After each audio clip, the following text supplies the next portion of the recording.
Celebrating 4 years of talk like you've never heard it before, this is GABNET, the Great American Broadcast Network. Ladies and gentlemen, welcome aboard the GABNET Tour Bus. Today our tour will take us up and around the newly designed GABNET.net webpage. For your safety, please stay seated while the bus is in motion and enjoy your trip. Also, remember that tipping your tour guide is greatly appreciated. Okay, we're off. The first place of interest that we're going to pass on the top left, you'll see a rotating billboard of all of the great GABNET programs. Legend has it that legendary broadcaster Alex Bennett created this billboard to attract early visitors to GABNET and to lure them into his site. To this day, it's one of the top attractions on our tour. Up next, look over at the top right and you'll see the most recent video of Alex Bennett's Ramble. And if you're lucky enough, we'll see Alex interacting with the citizen panel. Always a tour highlight. Did I mention that tipping your tour guide is greatly appreciated? As we approach the bottom of the Ramble video, we see quick links to all the ways that you can connect with GABNET programs. Facebook Live, YouTube, TuneIn, Livestream, Vimeo, and the GABNET Roku channel. They're all additional stops that you can make if you choose to step off the bus. But remember, please tip your tour guide if you do, and then you can hop on the next bus. Here's another highlight on our tour. On the left side, you'll see GABNET On Demand. You can quickly access any of the most recent programs there. Clearly, a value spot on our tour because downloads are at no extra cost. Please give your attention now to the right side.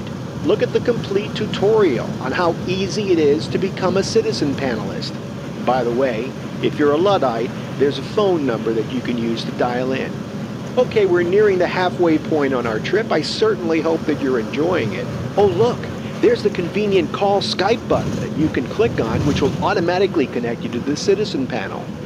So now we're turning down the center of the page. I don't want you to miss any of these attractions, so please pay attention. Up first is a link to the 24/7 feed. Now these are going to come fast and furious, so pay attention. Next is a quick note on how you can hear GABNET on Amazon Echo. Next, quickly coming behind that, and this is always exciting, a screen that shows Alex Bennett's Ramble when it is live, with a countdown to the next show. It's always fun when we pass and the show is live. We're winding down our tour of GABNET.net, but before we reach our final stop, it's important to note that there is a place for you to contact them with your comments. Let them know how you like GABNET.net and the GABNET programming. And with that, we wrap up our tour. Remember, as you step off the bus, to please be careful. And also remember that GABNET is talk like you've never heard or seen it before. Did I mention, please tip your tour guide? Celebrating 4 years of talk like you've never heard it before, this is GABNET, the Great American Broadcast Network.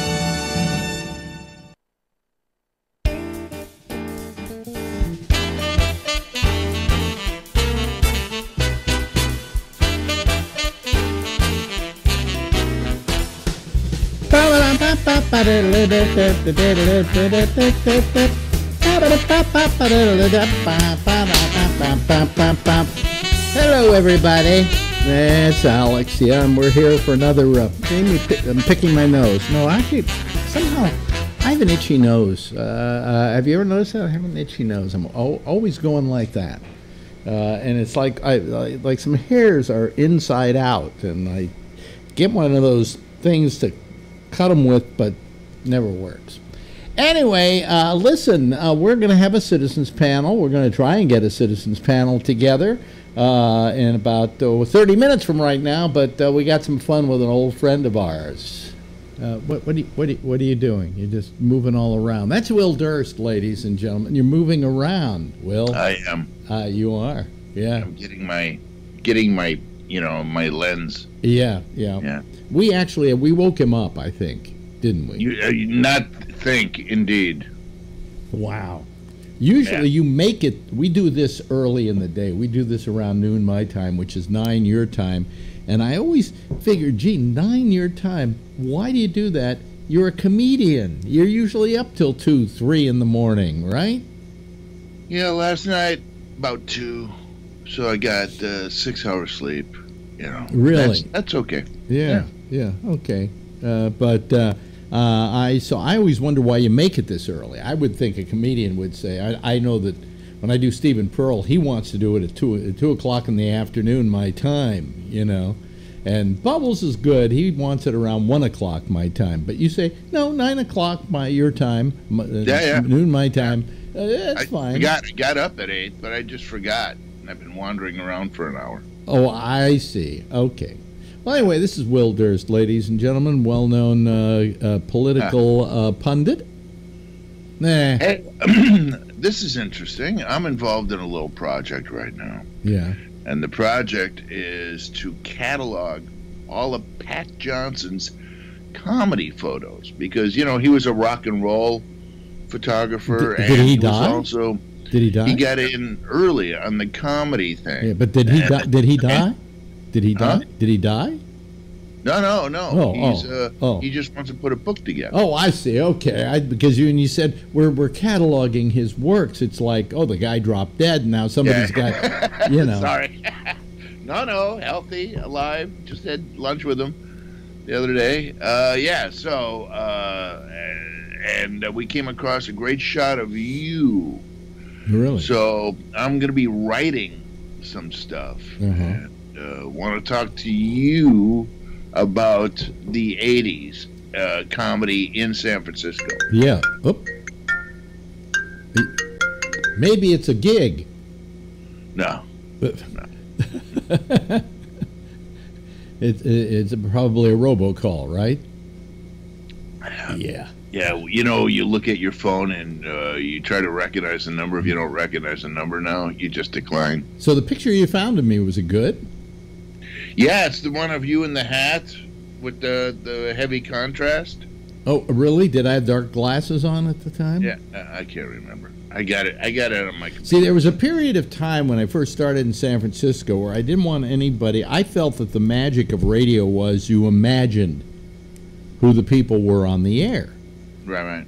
When you finally saw them in real life, you were always very disappointed. You know, some guy who you imagined to be handsome and debutante, 100%. You know, debonair and whatever. It turned out to be this big, fat, ugly guy with pimples on his face. You know, so I felt the magic of radio was that you imagine what these people look like. So when they finally wanted to take pictures of me, I wore the hat and dark glasses, so you really couldn't figure out what I looked like. And so I did that for a while, and then one day I just said, I'm sick of this, you know. You know, it was that I was playing to my prejudice as a kid who was brought up on radio. Yeah. You know, and that I didn't want to see what those people look like. Every time I saw what those people looked like, it was a disappointment, and you looked at the picture and stared at it for hours going, how could that voice come out of that guy? You know, and then occasionally I would meet up with one of them, and sure, it all fit the minute he opened his mouth. But up until that point, he was just a fat fuck, you know. So that's the reason for the glasses and the hat, you know. Yeah, it was a great shot, and you used it for years as your traveling card, as your headshot. It's amazing how many of Pat Johnson's, even though I wasn't privy to the photo shoots, but I've seen that work all over clubs all over America. Yeah. So Gonzo's, the one at the pinball machine, that was his standard 8x10 for 5-10 years. Yeah. And then a lot of times comics calcified and they left the business or they got into other stuff. So that 8x10, that iconic shot is the one that lasts. That's the one that's still in clubs. They never updated it. Right. So Dom Herrera still looks thin and young. Yeah. Yeah. Yeah. You never age. It's kind of like, you know what? Do you remember this? Somebody was just in London and they told me that my headshot from 1989 is in the Comedy Store on Piccadilly Circus in London. Yeah. You know, 89. Yeah. 30 years ago, yeah. Well, what I'm thinking of is that maybe, I don't know if Pat Johnson did the photos of me for Channel 44. That's what I don't know. But the best one that I ever had was the one where I was kind of smirking, had my finger raised and everything. That one I used for years. For years. Now I can't take a good one. I keep trying to do selfies and take a good one, and every picture I do just looks grizzled. You know. Yeah, you're grizzled. Yeah. And I've got what do you call it? Pollen today in my eye. So please excuse me if I wipe my eye occasionally. No, but anyway, so that sounds good. And you should plug the San Francisco. So I'm going to talk about how San Francisco was always kind of a magnet, a mecca for comedy in the 50s. You know, all the hip Smoke a Reefer comics worked here. And in the 60s, you know, it was in the early 60s. Of course, the 60s died in 63 when Kennedy was assassinated, even though Lenny didn't die until 66. Yeah. But then Cheech and Chong worked here, and Joan Rivers and Phyllis Diller, and, you know, that whole crowd. Phyllis Diller, by the way, Phyllis Diller, for your information, actually, I think is from San Francisco. Yes. Or was from San Francisco. Yes. And was the music librarian at KSFO. Oh, no kidding. Yes. Yes. Huh. That's it. No, and then in the 70s, just about every album recorded, comedy album recorded in the 70s, was recorded at the boarding house. Yeah. Which is interesting. Which is now Cobb's, right? No, boarding house was on Bush. It was owned by David Allen. Oh, okay. I came here in 79, and I got to work the boarding house maybe twice or three times. And then it closed, and then it was sold for condos. Oh, okay. Well, then I guess I'm wrong. I thought no, the Waldorf. No, that was Cobb's was the Waldorf? The Blue Note at one time. Yeah. And then when Wolfgang's moved from next to the Punchline, that's where it was. Okay. All right. Just trying to get that all straight. Yeah. But no, so I have to write a little piece about the 50s, the 60s, the 70s, and then the 80s and 90s when Pat was active in comedy, and he's got everybody. Yeah. Well, you know, the thing about the 50s, I mean, I grew up in the 50s with comedy in San Francisco. Yeah. And what you had is the Hungry Eye.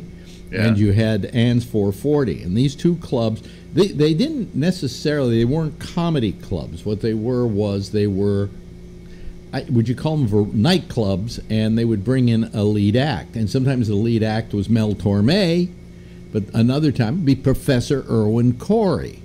And the people who played regularly in San Francisco, Smothers Brothers, Irwin Corey, Lenny Bruce, of course, and we could go on and on. I mean, as Shelley Berman, they all played San Francisco. They mostly the Hungry Eye.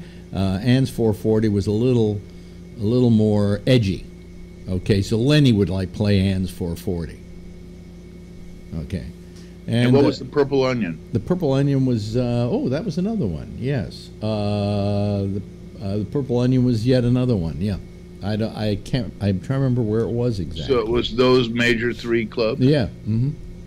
Yeah. And between them, they booked almost Bob Newhart would play there. I mean, on and on and on and on and on.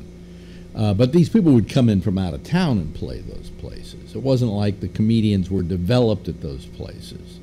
Right, but then guys like Ronnie Shell would act as the middle act. Yes. Be there. Or as he was once referred to as the world's slowest rising young comedian. But those were good days back in the 50s. He got famous on... Mort Saul. We forgot Mort Saul. So? Yeah. And he got famous... Ronnie Shell got famous as being part of the Don Sherwood show. Yes, and then he got famous later on because he was, I believe, in Gomer Pyle. Yes. Yeah. That was his. He got real famous. That's after he moved to L.A. I'm talking about when he was still here. Yeah. Did you listen to Don Sherwood? Don Sherwood was the guy who influenced everything I do, practically. Wow. Yeah. Oh no, I was. I listened to him every day. I said, "That's what I want to be. I want to be Don Sherwood." And once I wrote Sherwood, and this was a morning show guy, by the way, in San Francisco, who owned the fucking town. I mean, he owned it. And did a morning show, and I would just, like everybody else, I was entranced by him, and so I wrote him and I said, "Can I come watch your show?" And he said, "Sure." And one morning I went down and sat down in the studio with him while he did his show. He was very nice to me, you know. I thought that was a very nice gesture for some just little kid who was growing up over in Marin, wanted to be a radio How old were you in announcer. high school? Must have been 16 or 17 at the time. Yeah.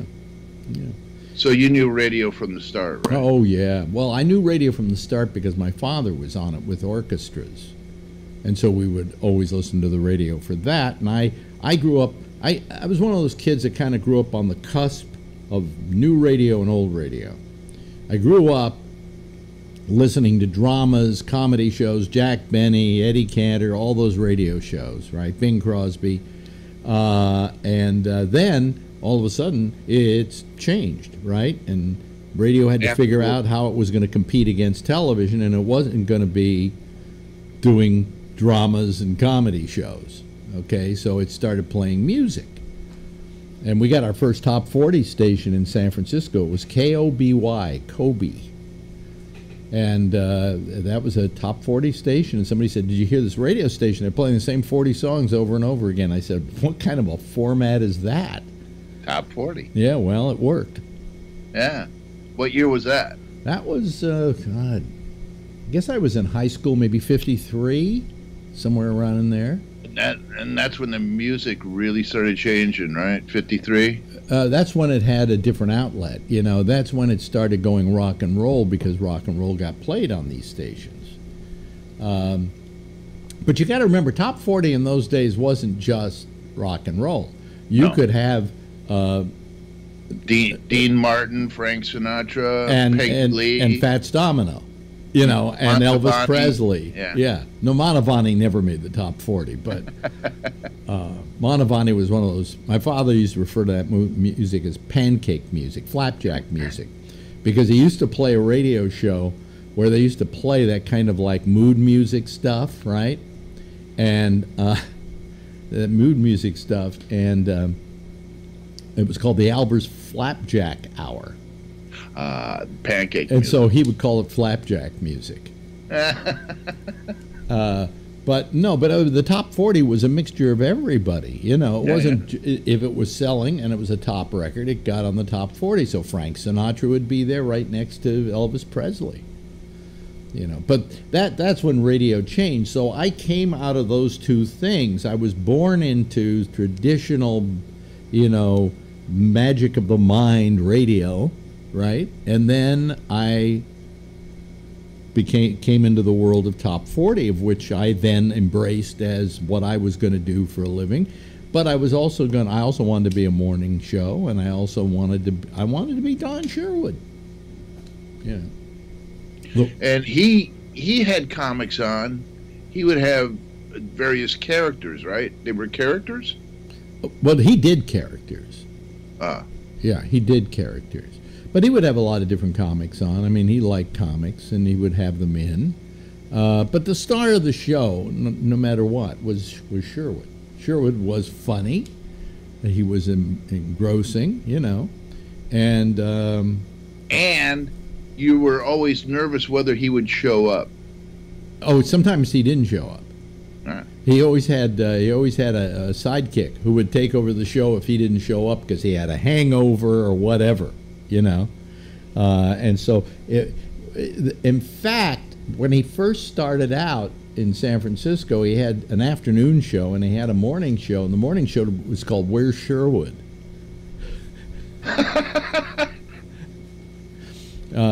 But I can't begin to tell people how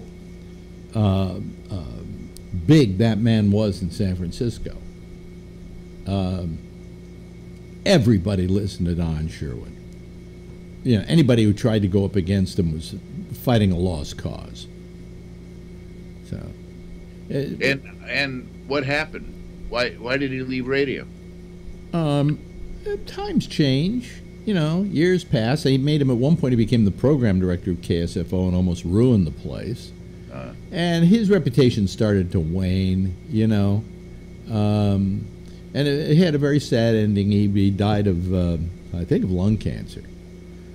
And there's a story about the last night that he was alive. He had his limousine driver drive him all around San Francisco to see the city he loved one more time.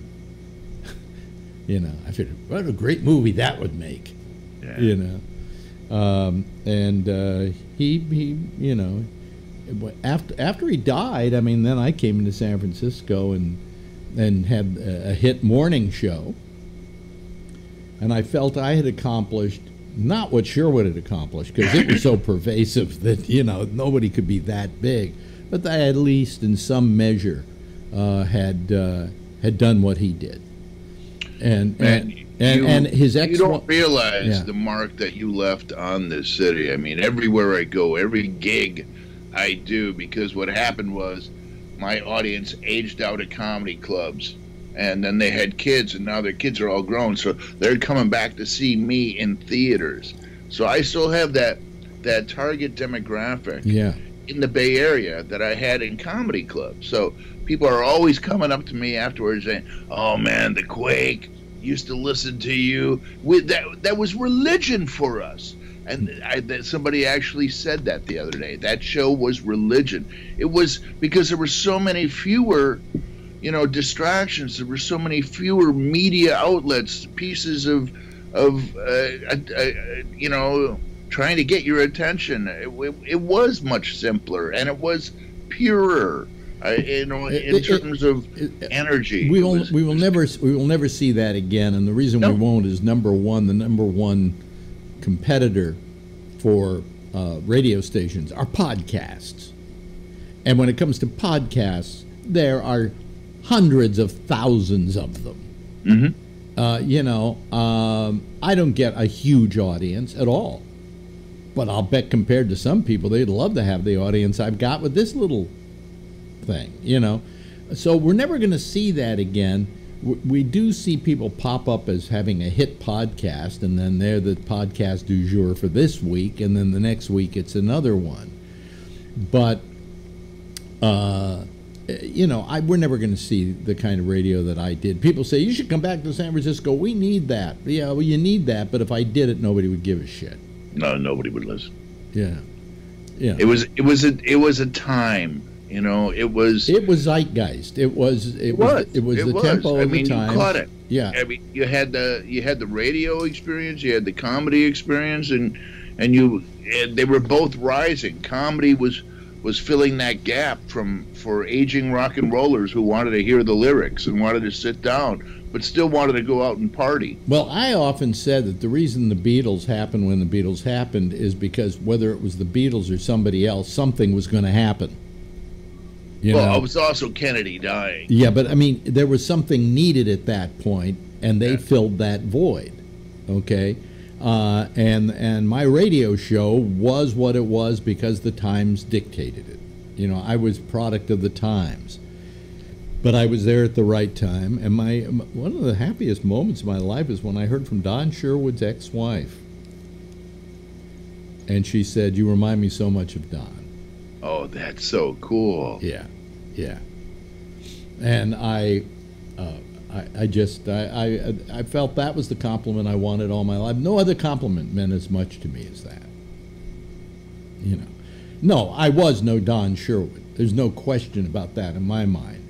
But yeah, but he was no Alex Bennett. Well, he was no Alex Bennett. I mean, you're a product, and you were much more professional. He was wilder. He was rawer. You were much more professional. You had done so many years, you know, in different markets. You came here, you knew what you were doing. You were, you know, and you also never had to get the laugh. You were willing for the show to be good. You know, it's that's all that mattered. That's all that mattered. I would rather the joke be pulled on me than me pull the joke on somebody else. You know, you know, I mean, I could be funny in my own right, but I never considered myself a comedian, you know. So one time I did say, yes, "Are you a comic?" And I said, "No, I'm a radio comic." Just like Jack Benny was a radio comic. He was a fairly good stand-up, but his best work was on radio. You know, and I think there is still a job for radio comic or podcast comic or whatever. You know, but the times have changed, and I'm sitting here getting old, and everybody's forgetting me, and what the fuck? No, not going to happen. Not going to happen. When I die, they'll put Ben Fong Torres will do a column on me.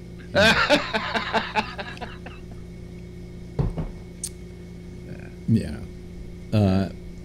Who knows what they say after you're gone? I would prefer they say it while I'm still here, and I can bask in the glory of it, but,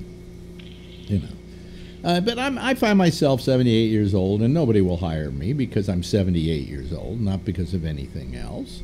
And that grieves me greatly, actually, because I love the business that I'm in. And you're good at it. Yeah, I know. Yeah. Because I'm 66, and you learn so many tricks, and you get so good, and you're so comfortable, doing what it is that you've done for 40 or more years. Yeah. That, it's the whole Malcolm Gladwell 10,000 hours thing. I mean, you forget about being nervous, you forget about worrying that something is going to happen because you've dealt with everything. So you're just much more comfortable going at it. Yeah. But well, in the few minutes we got, blues artists get better, because and it seems like it means more and it's more authentic because it's hard to listen to a 23-year-old blues artist. Well, I wish like a blues artist I could say I'm better now than I've ever been, but that's not the case. It's not the case. Because I'm not doing radio every day, I don't have the chops. You know what I'm saying? Right. It's like I'm out of practice. So I do the podcast, but I go from my bedroom to this office, and here we are, we're on the air. Big show time. Hey, listen, we got a little bit of time left. Anything political going on? No, it's just chaos day after day, a new bucket of chaos. Yeah. That they throw out so we don't pay attention to the whole narrative. Yeah. Have you been watching Sacha Baron Cohen's show? No. Oh. Who is America? Yeah. My wife pissed her pants on one episode. Really? It was that funny. Yeah. Yeah? Yeah. Yeah. And it's just people somehow, because he's got all these newer characters, so nobody sees Borat coming, right? And it is gut-wrenchingly funny at times. At times misses its mark, but when it hits, it is just and how he gets these people to do these things. I mean, he had this I think Georgia legislator literally had to resign from office because of what went on the show, where he's yelling out the N-word and pulling his pants down because he's telling him that's how you fight the Islamics, and it's very funny stuff. The guy's got balls of steel. And what I love is the marketing campaign. They could not announce this in advance, right, for fear of dampening any sort of opening they would have. Oh, Sacha Baron's coming, he's going to have a new show. That might be it. No, they announced the show a week before it started airing, just so he wouldn't, I hate to say this, queer his chances at getting people to look stupid. My wife, who I call girlfriend, said the reason the show's working now is because he waited like 8 years or something since Borat, maybe more, to do this, because he had to let it calm down, because once Borat got famous, and he got famous, they could see him coming. But hey, I want your permission to kill you. To kill me? Yes. Okay, why do you want the... Well, I mean, I don't mind, there's nothing to live for anyway, but... and if it makes... No, I'm going to write a mystery novel set in a comedy club. Uh-huh. And I'm going to kill the DJ. And I'm going to kind of mix you and Don Sherwood, you're gonna be the guy, but you're evil. You're like. Oh, really? Oh, okay. But it won't be till like the second or third book. Oh, so I have to wait to be killed off. Yeah. I may be dead before then. But yeah, in the first book, you're going to be a major character. Oh, I see. Okay. And it's going to be like you, only with many more aspects of Don Sherwood's character, not showing up, drinking to excess, that kind of thing. But it's not you. Now, so have you started? Have you started writing this? Huh? Have you Well, what I'm doing is I'm writing 600 paragraphs. I write a paragraph a day. Mm-hmm. And I figure 600 paragraphs. Each paragraph is about 250 words. So that's 15,000 words after I get 600. And then I'll just put them in order, and then I'll link them up. Okay, well, that's the easy way of doing it. But don't you ever find that sometimes you start writing and you go, this is good, I got to keep going? Yeah. So you write 2 or 3 paragraphs in a day? No, yeah. no. I need a plot, and I'm looking for a plot right now. It's going to be called Murder at the Holy City Zoo, because Debbie and I still own the name Holy City Zoo, so that way nobody will sue me. Wait a minute, you got the name the Holy City Zoo? That was one of the major comedy clubs in San Francisco. It was. Yeah, we still own the zoo. Really? Yeah. Is it there? No. No. We own all the memorabilia and the signs and the trademark. Oh, okay. That's good. And, you should mention before going that you have the Comedy Day celebration coming up in San Francisco, which Debbie is the executive director and chief bottle washer. Yeah, we're promoting it. We're looking for money. We need about, we got a GoFundMe thing. We need 10 grand. I think 1,500 has been promised, and there's a matching grant for 1,500. So we still need 7 grand. It's in 7 weeks, and noon to 5, September 16th, the last Sunday of summer, in Golden Gate Park. So where do they go? The newly named Robin Williams Meadow in Golden Gate Park. Really? Was it named because of Comedy Day? Debbie did it all by herself. She wrote the resolution because it was always called Sharon Meadow, but only because it was the meadow next to the Sharon Arts Building. It was never named Sharon Meadow, so they didn't have to change signs or anything. Yeah. So Debbie got it named after Robin Williams, and it was a big deal, and the mayor came and blah, blah. Oh, that's wonderful. So anyway, if people want to give to GoFundMe, what do? They just put in... GoFundMe Comedy Day, yeah. GoFundMe, just Comedy Day will get them to it if you go to GoFundMe. And how much does GoFundMe take when you do something like this? 5%.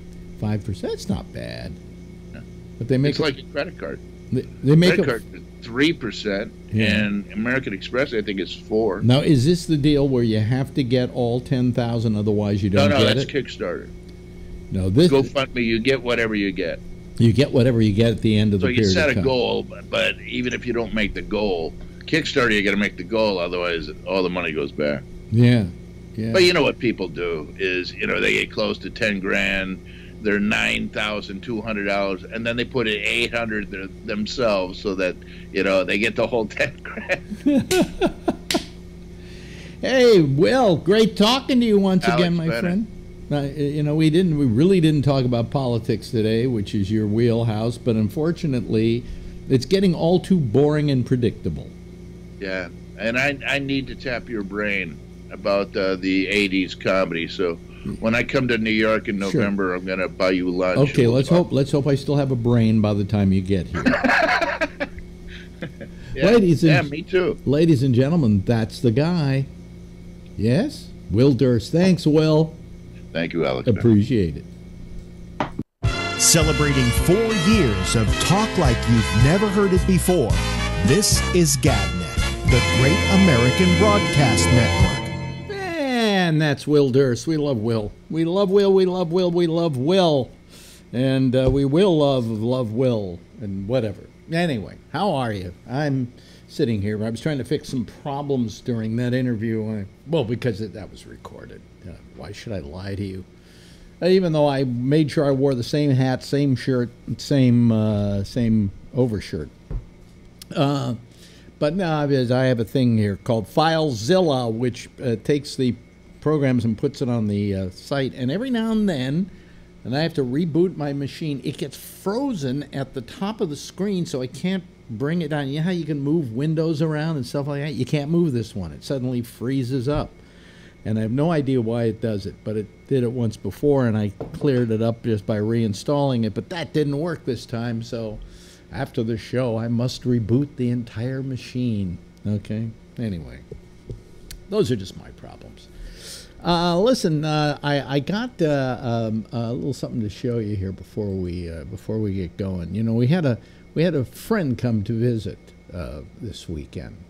Let me show you the friend. Okay, first this way. Okay, let me see there. There's our friend. Now, that thing you see, that big round orbit you see, is the moon.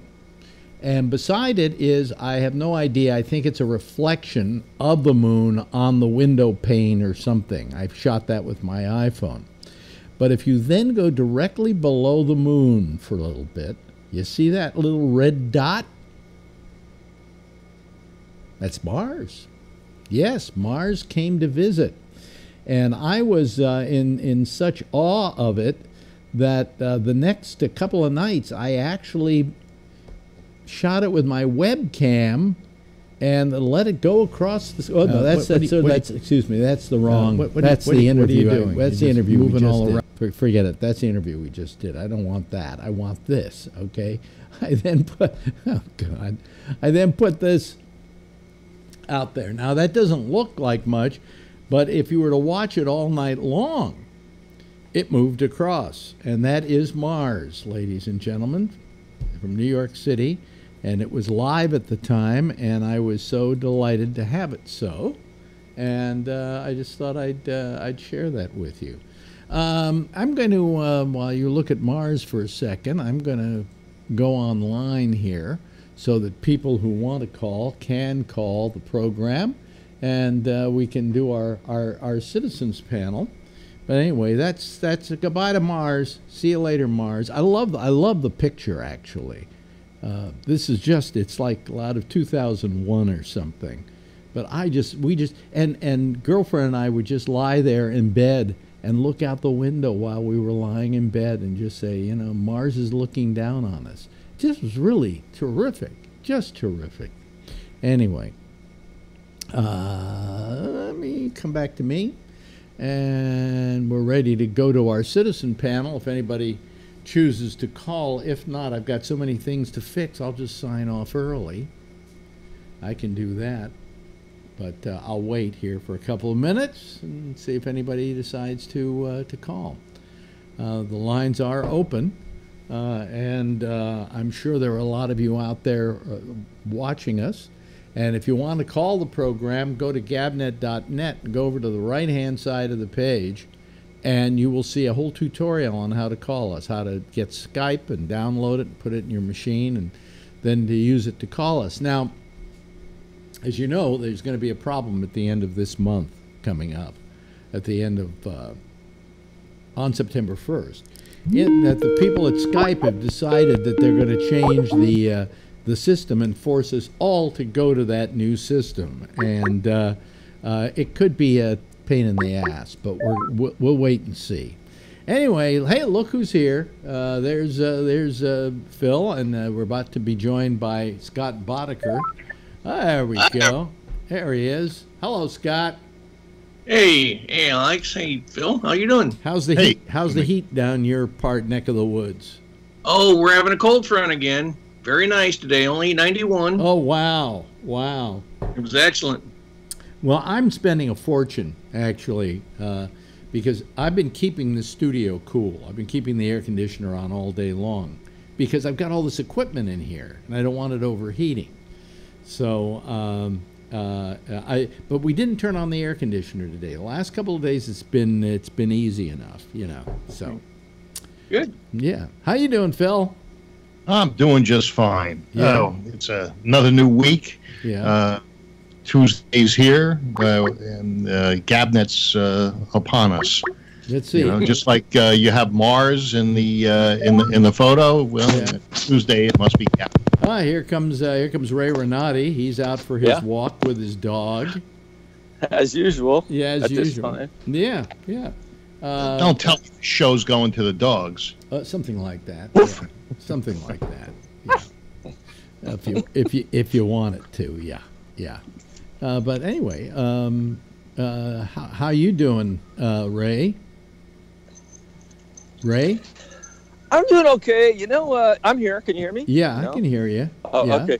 Yeah, I'm doing all right. I had kind of a rough day because I had a whiplash in May in a car accident, and I have this on and off thing, but I'm okay. Yeah.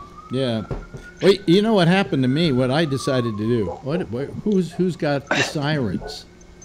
Right. Oh, I do. They're far away. You can hear that. Oh, really? Yeah. Oh, Okay. they're coming to get you.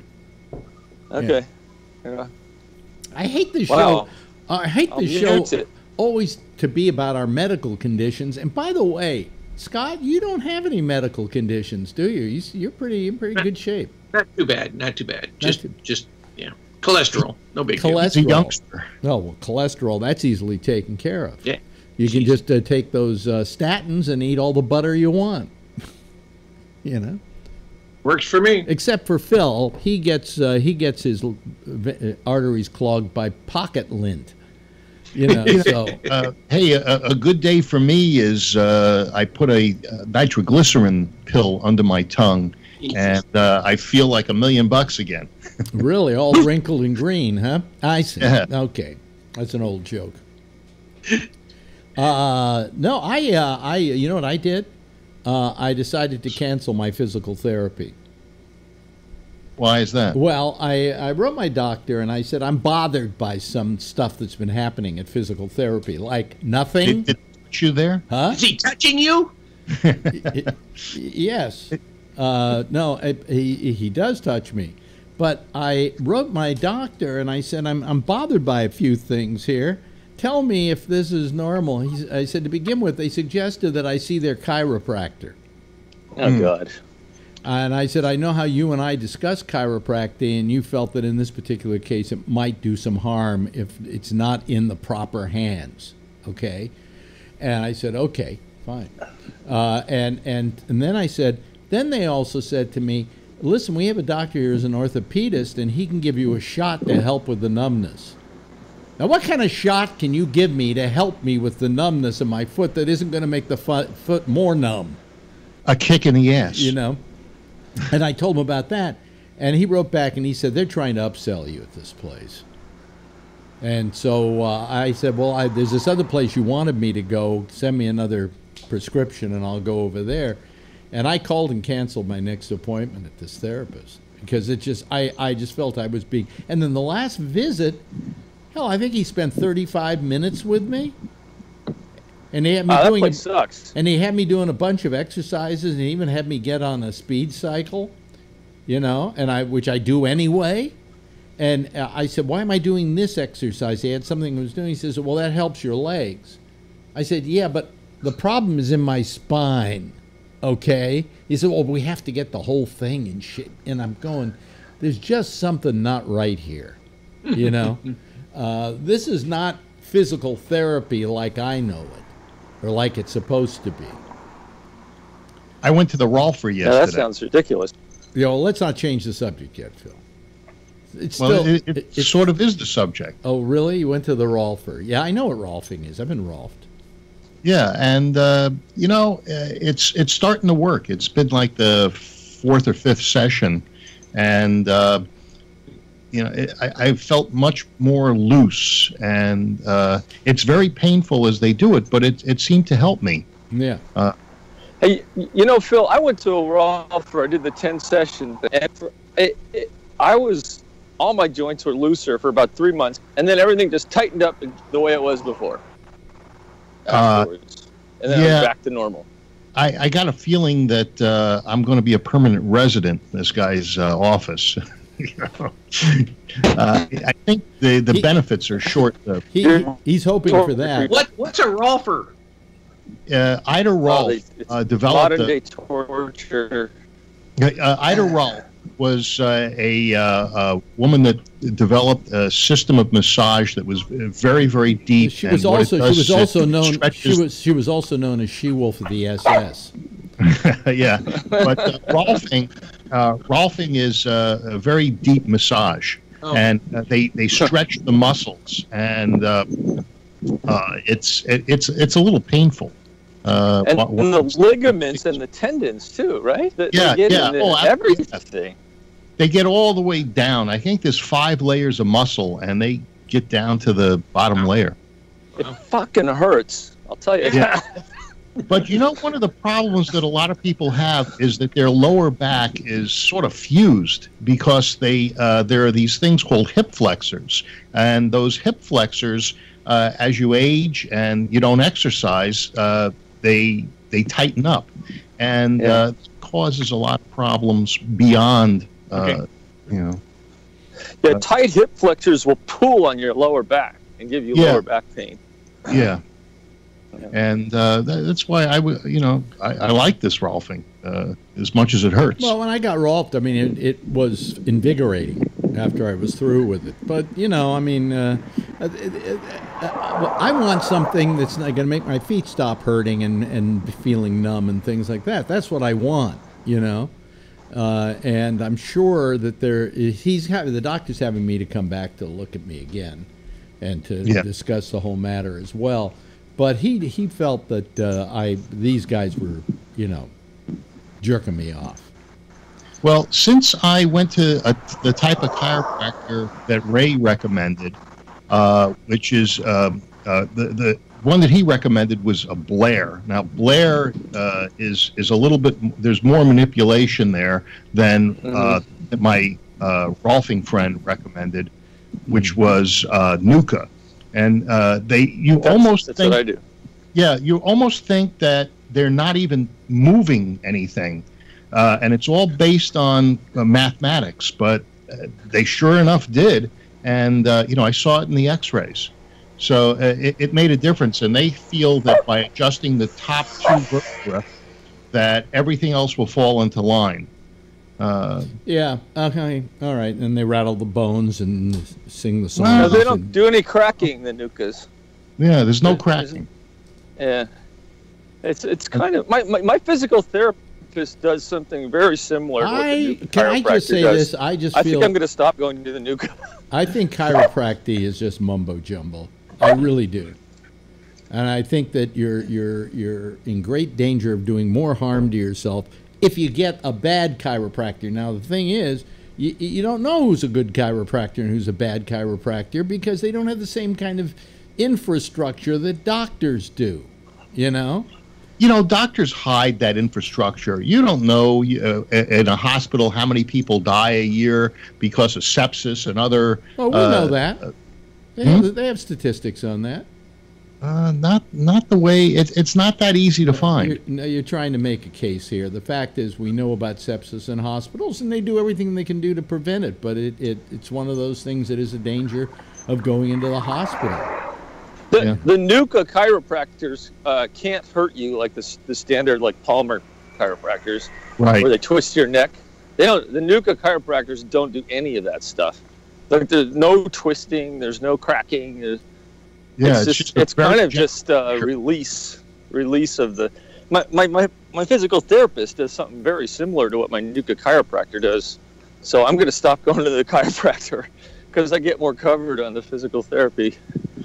Yeah. Well, from the insurance. Yeah, no, insurance covers physical therapy, but it doesn't cover chiropractic. Not very much. Mine covers some of it. It doesn't cover any of it. I pay it all out of pocket. Yeah. Oh. Yeah. Oh, for the Rolfing. Yeah, they're not going to pay for the Rolfing and the chiropractor. Look at Scott. He's got a bemused look on his face. Like, I know. I agree with you. He's pain-free. He's pain-free. I agree with you.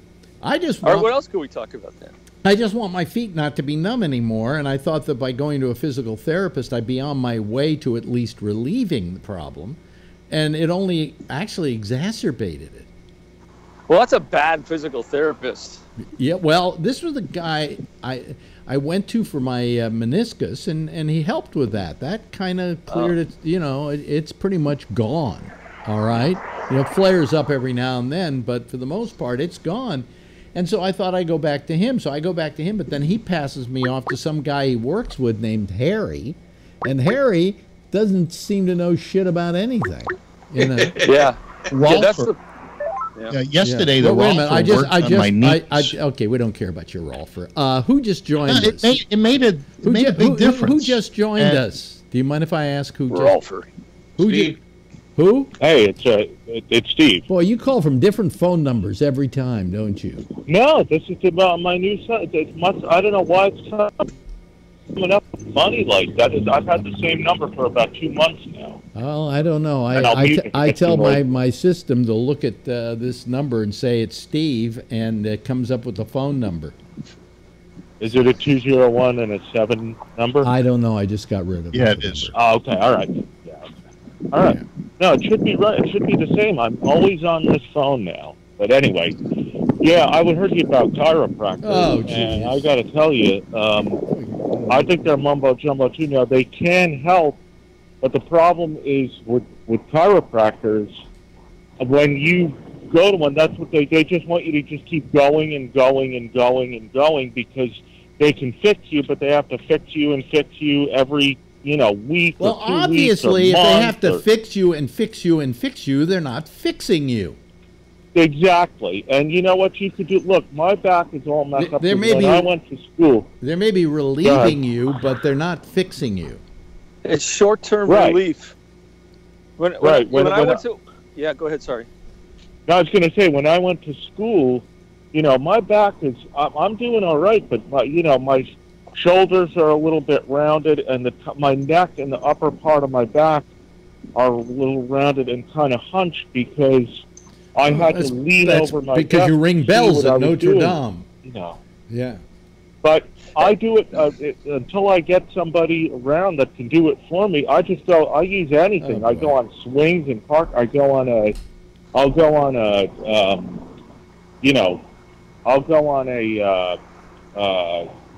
like a phone call, anything. I just went up to a pole. You just put your back against it. You just bend as much as you can. This is You going to be crack the most everything. boring conversation we've ever had on this show. Get one of those foam rollers. They're great. That's Yeah. Oh yeah. boy. And I think I have some equipment at home, but I'm out a lot. So anyway, go ahead. And why are you out a lot? Because I don't want to be home, because I live alone right now, and I miss a lot of the people, with the crap I've been through. I like it. It's a nice night tonight. I just like to be out and walk, all right. and, Yeah. That's like me. Yeah. I don't. Yeah, I really don't care, Steve. Anyway. Okay. That's all right. I'm a really sympathetic person, but I really don't care. Okay. I understand. So have any of you guys seen Mars out there? Well, when it gets dark, I'm going to see it. Yeah. Can't wait. Did you It's see? not dark yet. Well, what was it? Is it tonight? Yeah, tonight it will be, I think, at its largest. It's its closest to Earth, and it also is reflecting off of the sun. Oh, cool! I got to get my camera out. Oh, cool! I'll go up. I'm going to go up. There's a nice hill by a park. I'm going to go up there. I'll tell you what's from great there. if you can get it is it's called It's called Sky, Night Sky. And I have that app. What it is it's great. this app, and you just hold it, and it'll show you where Mars is compared to where you are right now. I'd imagine. Look at a Google. That's probably Google. Like I have Google Earth. Can you do it with that, or No, that's just no, Earth? no, that's Earth. That's Earth. Yeah. You know what this also? There's a couple apps that will show you the Mars, space, outer space, and where the Mars- planets and the stars and everything. Mars and you tonight. can just find it. Mars tonight is about there, and then it moves over this way, and it's near. Look for it. It's near the moon usually, and you know what this thing also does? If I can plug in and say, show me the way the universe looks from Mars, and then it will show me, like I'm on Mars, where Earth is. I mean, it's cool. It's a cool program. If anybody, and I think it's free. I don't think I paid for it. But Are they I didn't. selling any Mars water on Amazon now? Since they discovered water there, maybe they're bottling it and selling it on Amazon. I don't get the joke. Hello, Kevin. That's because you don't listen to the news. Have you seen Mars? I tried to look at it last night, but didn't see it. Really? It was probably too early or too late. I don't know where it would be in the sky out where you guys are. Yeah, it was the moon was just coming up. It was a little before midnight on my way home from San Jose, and I couldn't see it.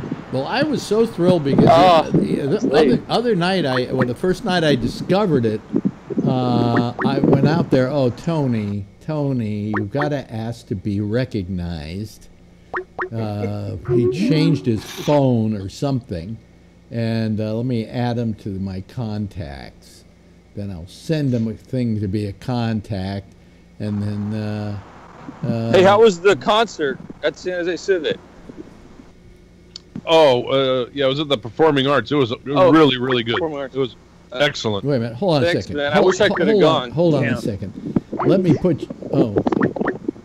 Here comes Tony. Yeah, he again. puts on a great show. Hold on a second. Tony. Yeah, can you hear me? Where you're not calling to the. You can't. We can't put you on the air because you're on your own. You're not on a line that's been recognized as a contact. I'll go in my other room. Yeah, I think you should do that.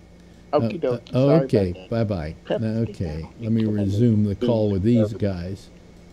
Well, now I can't resume the call with the guys. Here we go. There we go. There must be a NASA app, right? That you could. I'm sure. Just go get Star Night Sky. It's called Night Sky. Oh.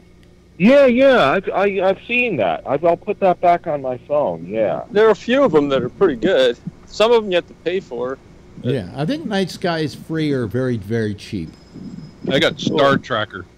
Yeah, that works pretty good. So if you hold that up, it should show you where Mars is in the sky once this. It'll show you right now where it is in the sky, but you probably can't see it because of the light pollution. I'm under the freeway again. Yeah, we're getting used to this walk now. Yeah, you're gonna know it. Is this okay to do? I mean, is this all right? Is this screwing up your show? No. Oh, okay. It's giving it a reason for existence. I thought Phil did that. Oh yeah. I got another one of those deals. Is this guy who just hates you, Phil? Just absolutely fucking hates you, that wrote on my Facebook page a whole diatribe of why I don't have listeners. And the reason is... Phil did that? No. Oh. The reason is, his name is Arthur Vilkind. And he just says, nobody listens because of you, Phil. That's true. Okay. I'm sure he's listening, and probably just so he can complain. Some people are real morons. Well, and I defend you to guys like this. That. No, I defend you because I think you're important to the show. You're an important alternative voice, even though it's completely misinformed and full of shit. Exactly. And it's funny that you say that. I think that there's a new life being breathed into Trump supporters.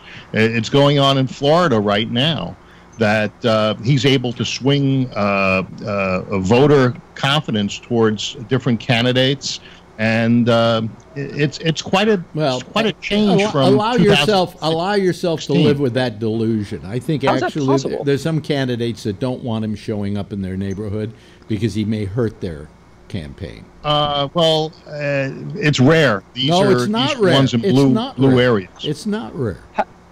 There are blue candidates that are afraid to offend Trump. Hey, because, he certainly did Roy Moore a lot of good, didn't he? Yeah, well, probably. Did he swing away from Roy Moore at the end? When it looked really dicey, yes. All right, well. Like he always does.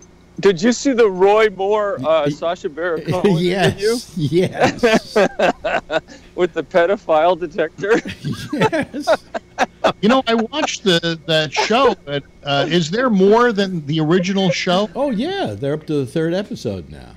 Oh, okay. I didn't know that there was more than one episode. See, the reason why Showtime didn't really promote this thing in advance was because they didn't want to give anybody advance warning that this guy was going to show up somewhere. Because he hasn't done this for about maybe 10 years.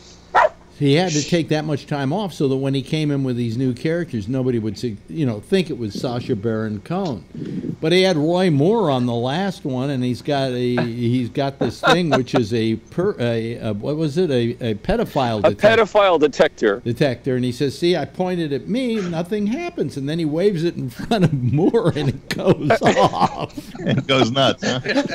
And he's like, did you borrow someone's coat today? Is that your coat? He said, no. And finally, he just says, I've had enough of this. I'm going. You know. That was funny that he believed that it was real.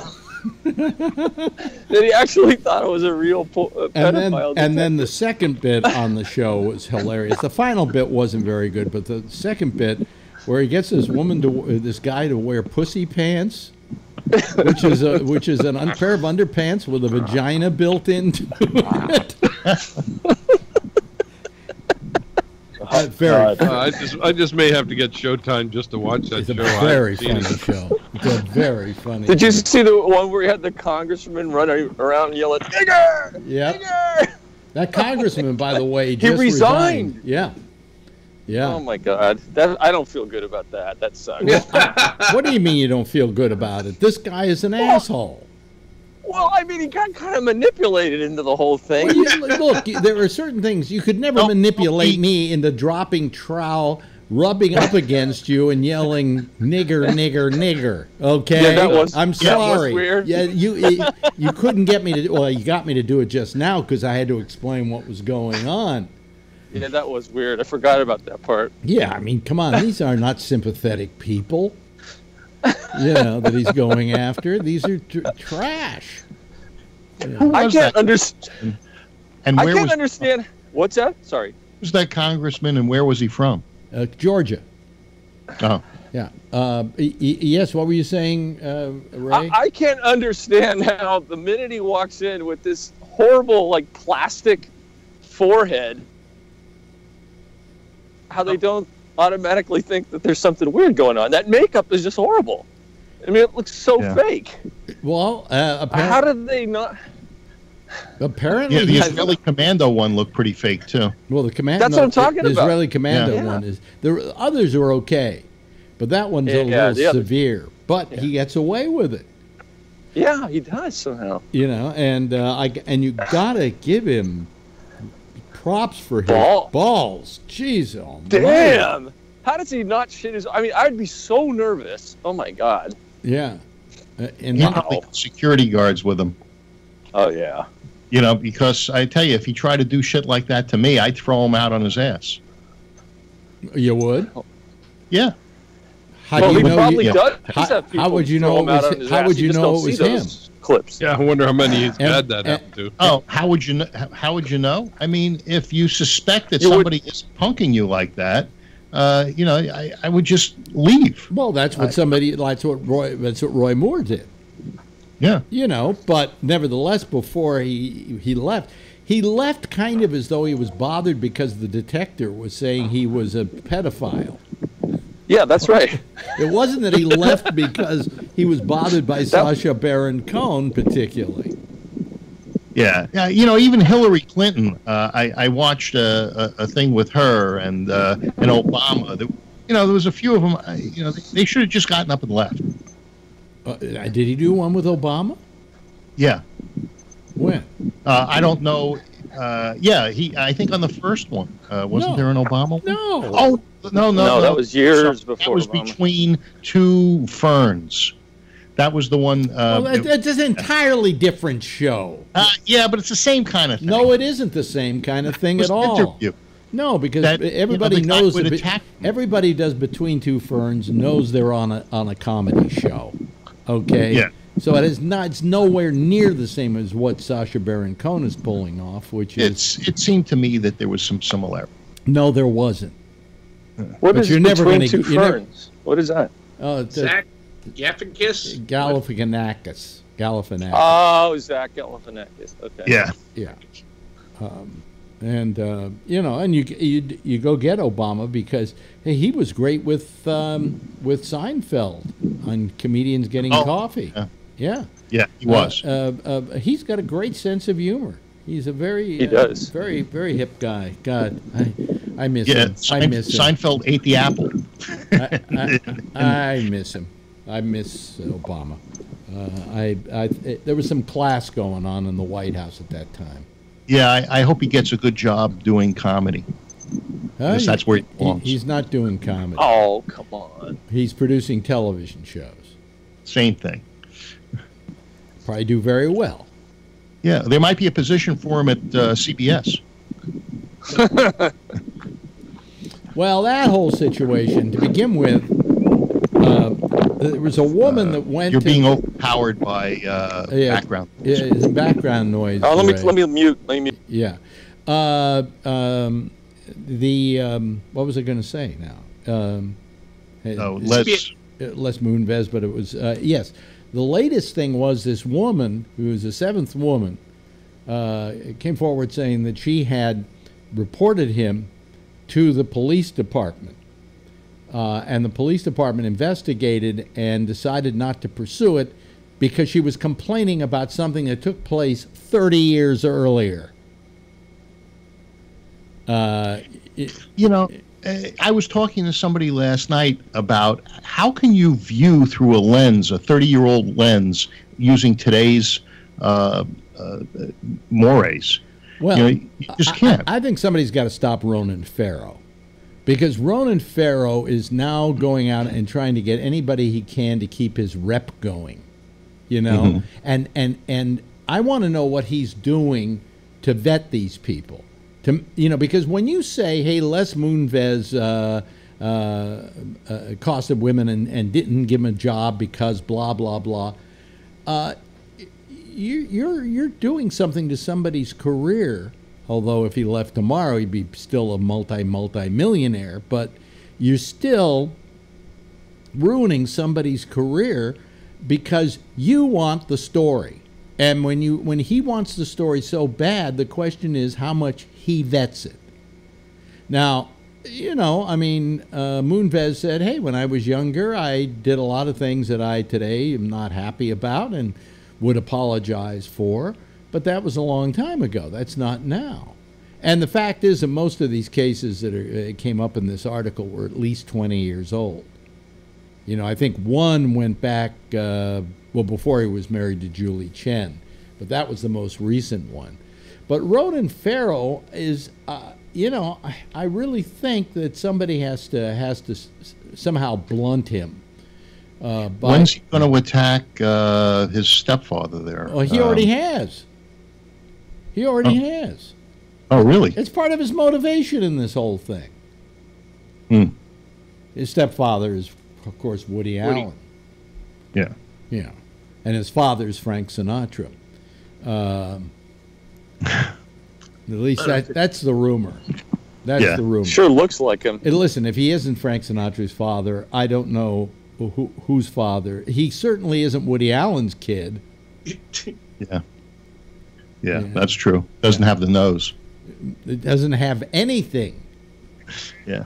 When they do those overlays of Sinatra on his face, it looks like so incredibly exact. Yeah. Why doesn't somebody pursue that? Why doesn't somebody pursue some stuff about Ronan Farrow, for Christ's sake? Anyway, he's a pain in the ass. But anyway, I want to ask you a question, everybody. Today, Facebook comes out and announces that they have suspended 31 Facebook accounts. And so, when are you going to get yours back? No, hold on a second. Let me finish the story and not interrupt. Joking. But let me finish the story, then you can do the joke. Well, and it's too late. All right. Go ahead. I'm just anyway. What was now? I forgot. You see, They it threw took me off. 26 accounts or 31 accounts. 31 accounts off, and because they found that they were suspected of being Russian and trying to hack Facebook to affect the election, upcoming election. And everybody on television is going, "Oh well, Facebook's finally coming to the combat on this whole thing. You know, they're really finally stepping up to the plate." And I'm thinking, isn't anybody asking the question if maybe this is a whole fucking lie by Facebook to look good to try and get the stock price back up again? It could be. Could be. Yeah, but nobody's asking that question. They all want to first thing I believe thought. they all want to believe the story that the Russians are hacking again. You mean 31 accounts made all of this Well, that was influence? another thing that I was thinking about, and they don't know whether they were just suspect, but they took them off. Now, by the way, interestingly enough, all these social media organizations have been killing a lot of accounts. I had 45,000 Twitter followers who I paid for. Mm-hmm. Okay? Long time ago. Now? Huh? How many do you have now? They cleared out all suspicious Twitter accounts. I am down to 9,000. Wow. Overnight. Overnight. All your hookers are gone now. Yeah. Yeah. Can you ask for a refund? Oh, no, I'm still getting the hookers, by the way. Whenever I have a So opening, those are still good. those hookers are still coming up and going, "Hey, hi, good, I want to good, be a good. friend." You know, and I go, "Nice tits, fuck you." You know. Hey, Alex, I had that happen on my Instagram account, and I didn't even pay for it. And it was a big pain in the ass. I had to go through and delete every single one of them because all I was getting was pictures of Russian hookers on my Instagram page. And the question is, if they are so assiduous about this, why don't they protect us from that? Yeah, no shit. Well, that's First Amendment. No, it's not First Amendment. It's harassment. You know, It was hacking. They hacked It's my harassment. account. Here's how I feel. When you come To onto a my young Russian farmer, when you it's come, First Amendment. when you come onto my Facebook page, it's like I'm inviting you into my home. Okay? You're now kind of on my property. Get off my fucking property. But I mean, they're going around, you know, obliterating accounts like crazy. I want to know how many Facebook users exist now after they did the purging, or Twitter accounts existed now that they've purged. I think Twitter was at 44,000, and Facebook, you just said it was 31 less. So they have how many billions of... No. Facebook, I have 5,000, which is the No, most. no. 31 less accounts. They just deleted. Yeah. Or suspended. Well, no, but I mean, they also are suspending a lot of what they call dormant users, and, you know, what they did is they never eliminated anybody. If somebody died, their account still kept going. And the reason they didn't get rid of any of these was because they wanted as many, to be able to claim as many people as possible. The fact Didn't they have moratorium accounts? I would like to know what Twitter's real following now is once they obliterated, because there were some people who had, I think Kim Kardashian got hit with like 1 million less people because... Yeah, they did say that number. I heard it about a week or two ago, that there was a pretty big number that their total users numbers dropped to so-and-so, and that's what dropped their stock number. Was it half or something like that? I don't know if it was half, but it was a significant number, and it dropped their stock. Well, it dropped the Facebook stock, but No, Twitter. Oh, Twitter as well. Yeah. Yeah. Twitter dropped because their stock took a shit last week or a week before. Yeah. Which one was Alex Jones on that got suspended? Facebook. Facebook. Okay. Facebook. Yeah. Wasn't it? But he's been suspended, which means they'll bring him back. Yeah, they'll give him his 30-day slap in the hand. For doing what? Hey, I had a friend that was promoting his book. Fake news. It's fake news. And, what do you think it is? and in his book, he had the cover of the book was a woman with her breasts pushed up against an opaque window. And because you could sort of make out the areolas, they suspended him for a month. Those were real breasts, goddammit. And they were. Well, you know, I mean, I'm not going to sit here and stand up for Alex Jones. Good, I'm glad they took him off. Fuck it. You know. He deserves it, the motherfucker. Give him 60 days. Yeah, yeah. In the pokey. No, but so my question is, I mean, Facebook with their claims of how assiduous they are now culling out 31 accounts. You know, I think the Russians probably have a little more than 31 intrusions into Facebook. It's probably just a drop in the bucket. Yeah. But they said they're doing it, and they made a big deal out of it, and everybody was praising them on all these on MSNBC. Oh, good for them. Yeah, Kristen Nielsen was on Fox going, "Oh, see how good they're doing," and the whole bit. Yeah. And the fact is, not one of these people was saying, how many here think it might be a fake, that they're doing this to try and get the stock numbers back up again? Well, nobody said that.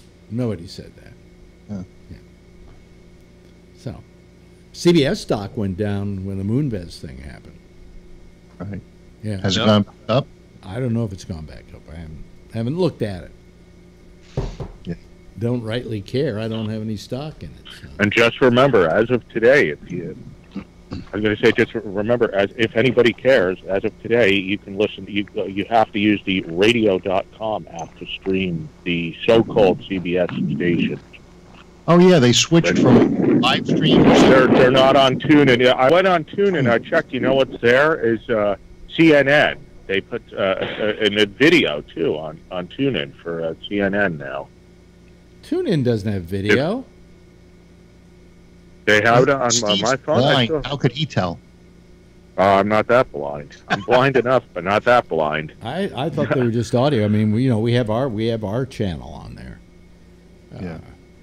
So. Yeah, that's what I listen. I usually listen on TuneIn or I listen on Pro. I have to if I want to record it. You know, it was only radio.com. Wait a minute. There's still radio.com. Yes, that's the only. That's it. That's the only way now to stream the CBS or Entercom CBS radio. You know who used to own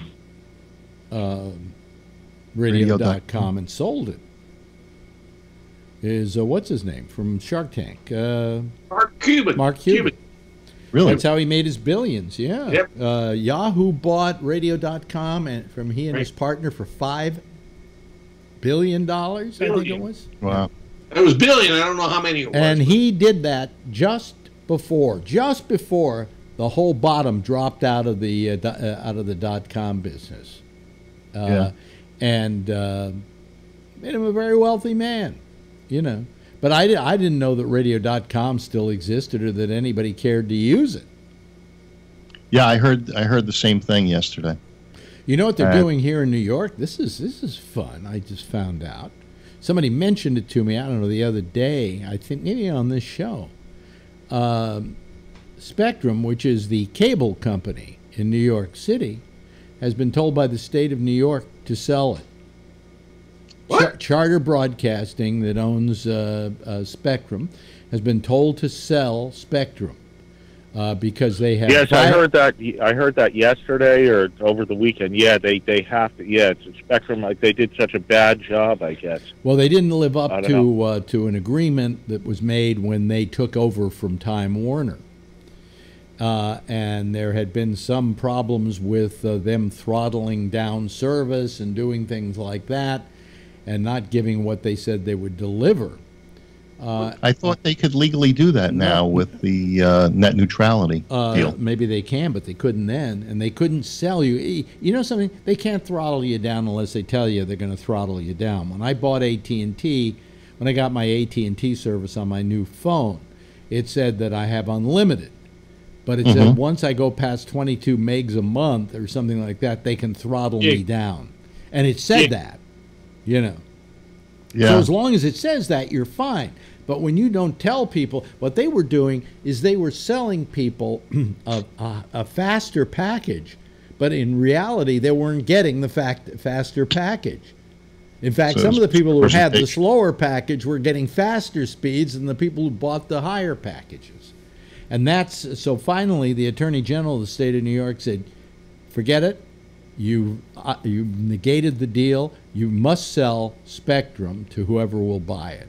So, back in the early days of DSL, that was a common practice by AT&T to throttle you down.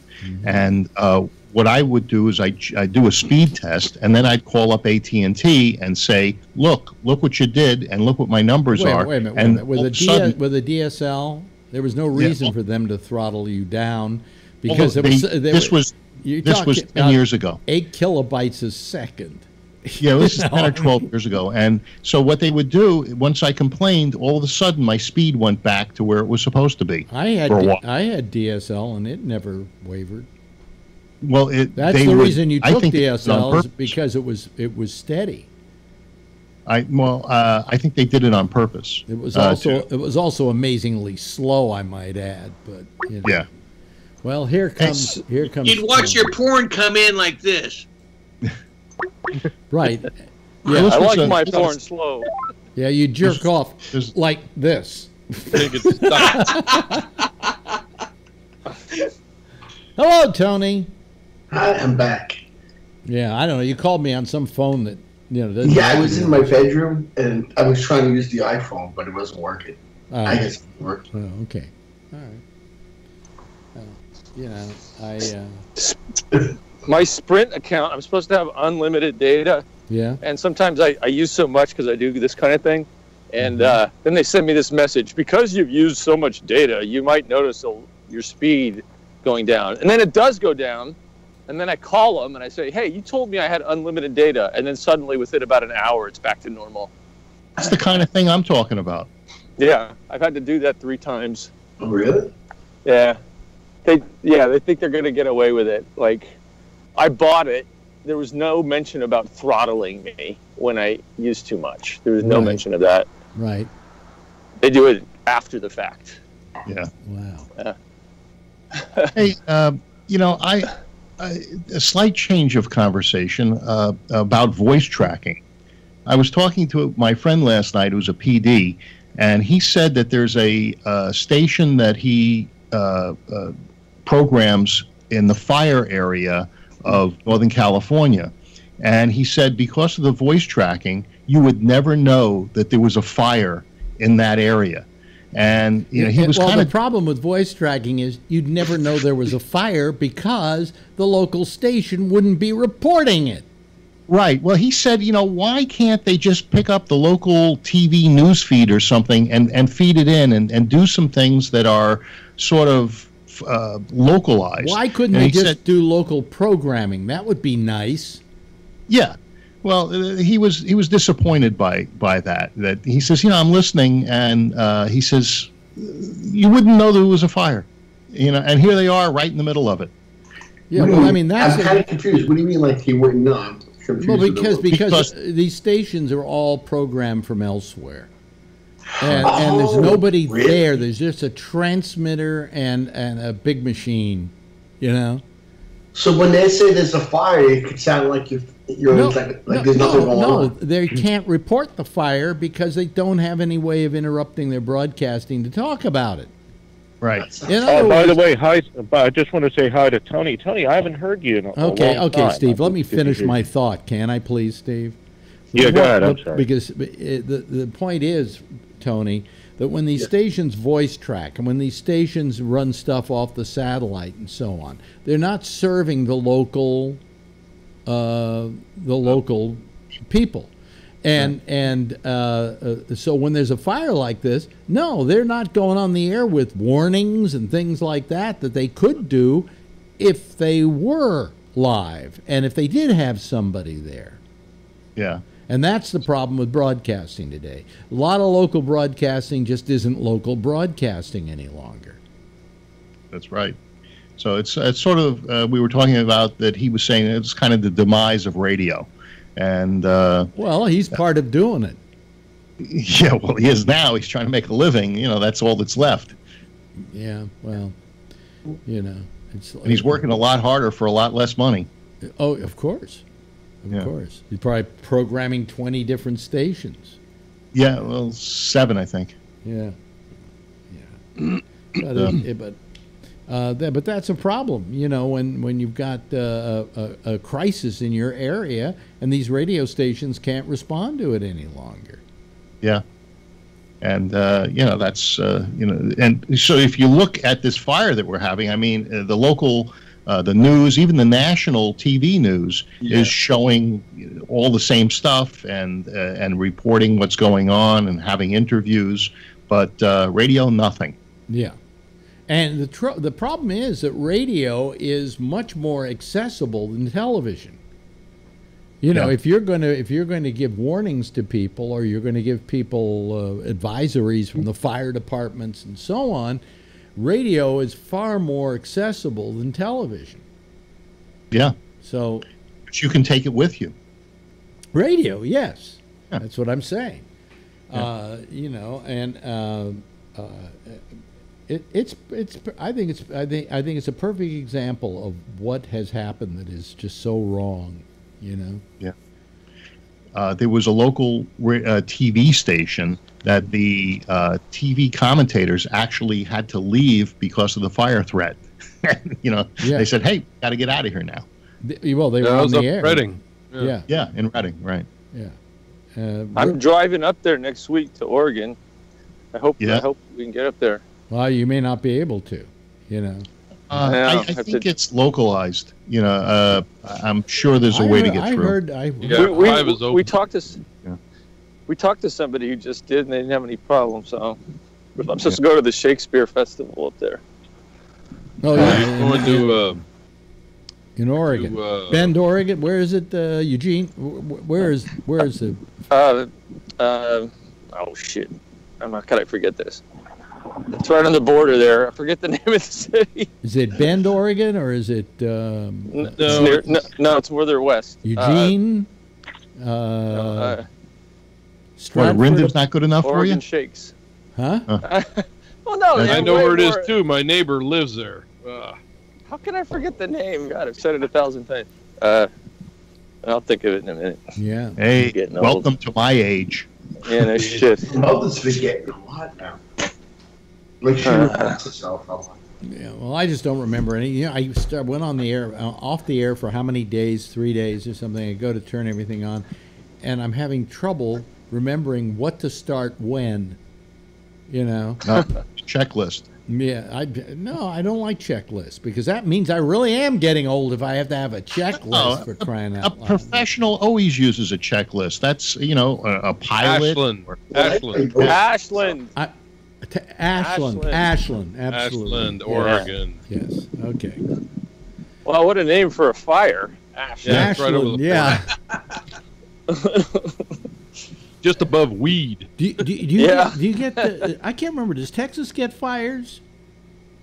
Occasionally, they get some in the West Texas area, but they stay away from the city. And drilling rigs, I think. That guy Red Adair used to put fires out. I had some friends who came to visit yesterday who were in from Tyler, Texas. Oh yeah. Yeah. And I had to tell them that the thing I know most about Tyler is I have a friend who left his leg in Tyler. Really? He had an automobile accident on a road in Tyler. They took him to the hospital, amputated his leg, and there it was buried. He went back, he asked them what they did with the leg, and they said, well, we put it in formaldehyde for a month, and then we bury it.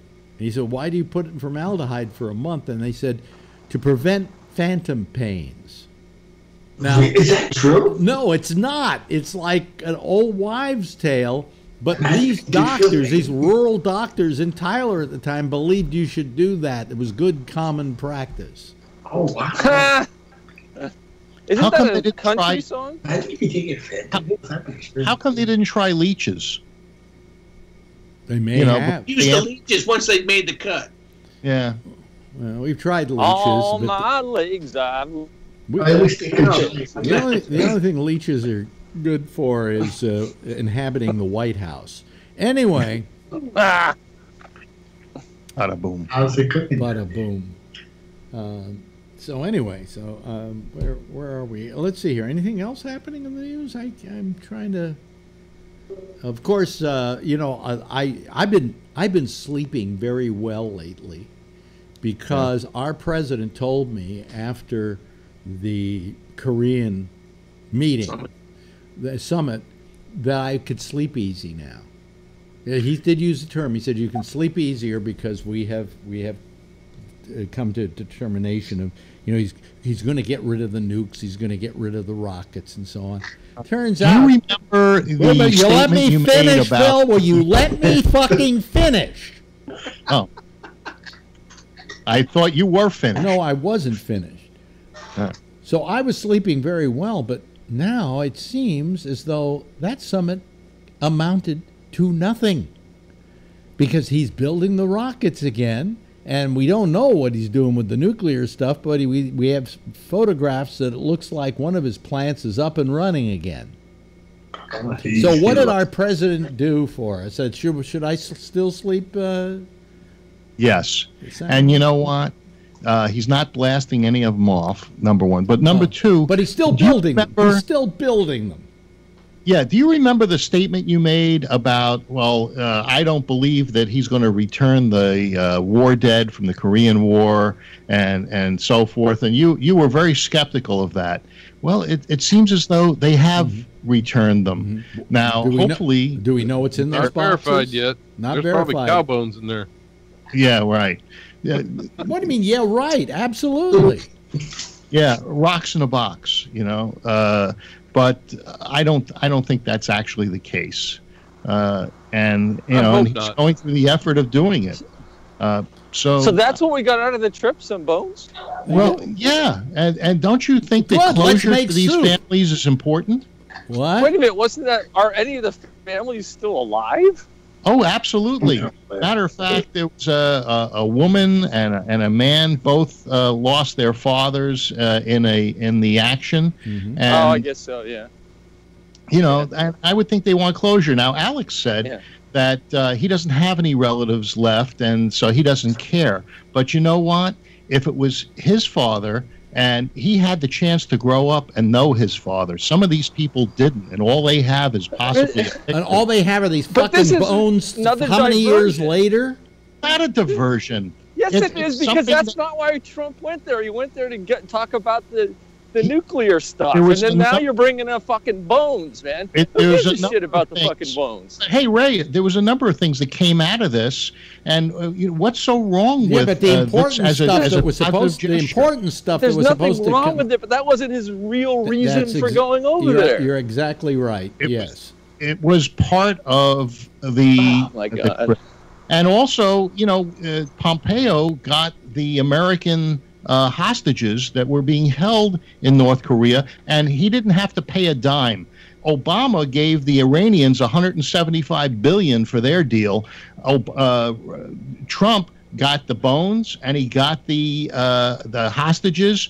He didn't have to pay a dime. Even Reagan had to pay for hostages with the Iranians. And Trump did it, and he did it through negotiation. He's such a deal maker. He is excellent. How much did it cost for him to go over there? $39.95 Ryanair. Who's going to pay for the Did wall? he really come back with the bones? He did. He got Mexicans. Well, they've gotten the remains from they think from several. I don't think they got. They gave them anybody. There's 8,000 missing. Well, yeah, I saw the boxes. They're still got to be verified, and that can take a long time. There are about 30 boxes that came back. So out of 8,000, that's sure a large amount, Phil. I don't want to. 8,000 missing in action, and and possibly dead. So they don't know. So he's the bone retrieving president. Missing in action and possibly dead. Now let me try and figure this one out. If they never came back.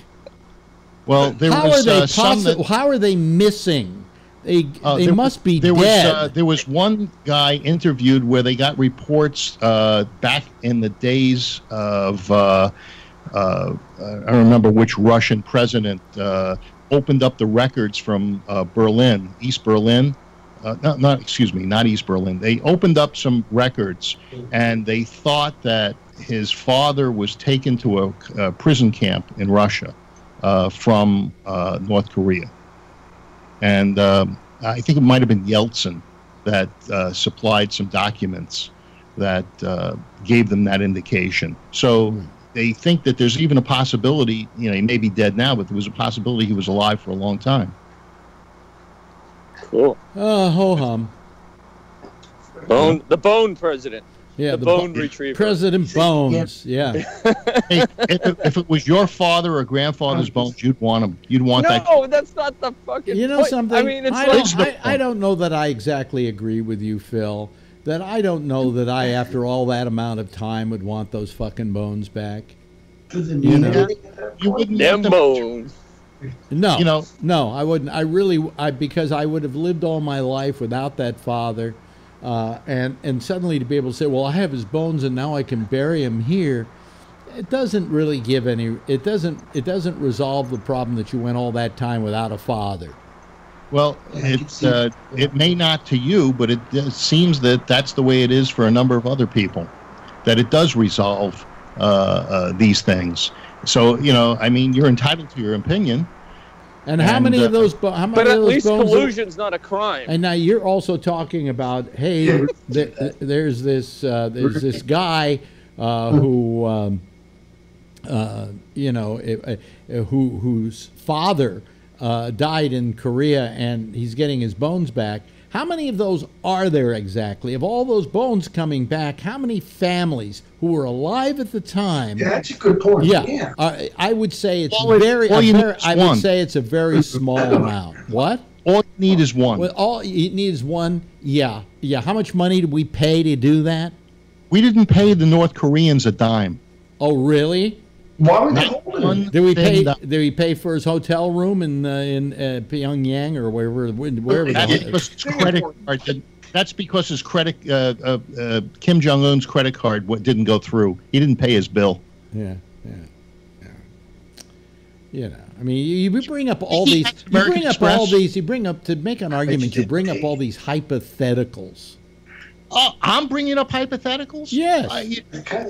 You're fighting the argument by saying you don't give a shit. These poor kids whose fathers died. Do you know how old they are now? And if they are still alive, how old they are? No, 70s. They're my age. 70s. Well, they're my age. They're my age. Or a few years older. Kid was 6 months old or a year old in 1953. I was born in 54. Oh, well, then you can't possibly miss your father because you don't remember him. Yeah, I don't remember my mother. All they have, as far as a memory, is a picture and a and now you have to bury him all over again. Yeah, you have to go through that grief all over again. I don't want to have to pay for a funeral. No offense, but at this point, it's called closure. Boy, I'm glad to hear you're such a humanist now. Hey, I think Alex is right because when they had closure on it already, Alex, you think? I don't even believe in plastic straws. So not only am I a humanist, I'm also an environmentalist. Phil, let me tell you that you may not believe in plastic straws, Phil, but they do exist. So anyway, I have a thing of plastic stirrers that I bought about 10 years ago at Costco, and I still have about 3/4 of the 12,000 plastic stirrers at my store. And I said today, I said, I wonder if I should dump them and get wood stirrers. And then I said, if I dump them, they may end up in the ocean. Well, you see, the thing is, you don't realize this. In the words of my old friend David Feldman, plastic is biodegradable. It's just you're impatient.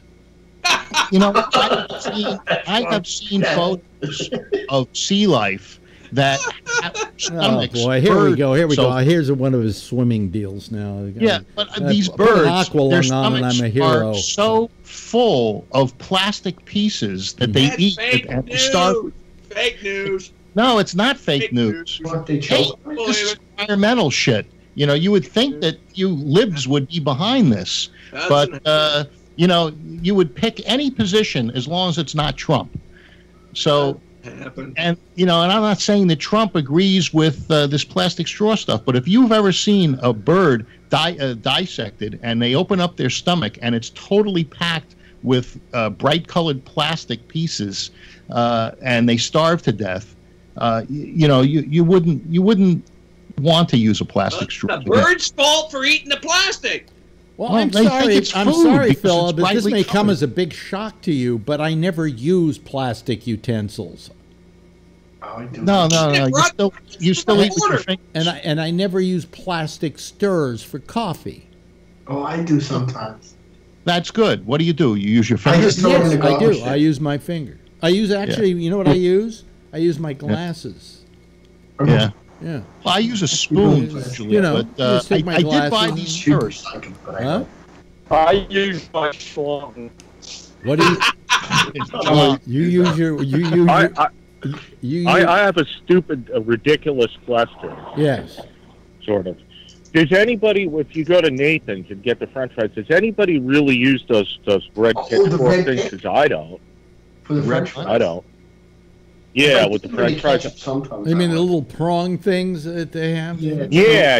I every so often, if I really don't want to get my hands. Is that for eating French fries? Are people that afraid of French fries? Usually I don't. But are people afraid sometimes of French fries? No, but sometimes, you know what, though? Sometimes what they're good for is if you get them and they're really hot, you just poke them with that and they'll cool off faster, So. Well, that's good to know.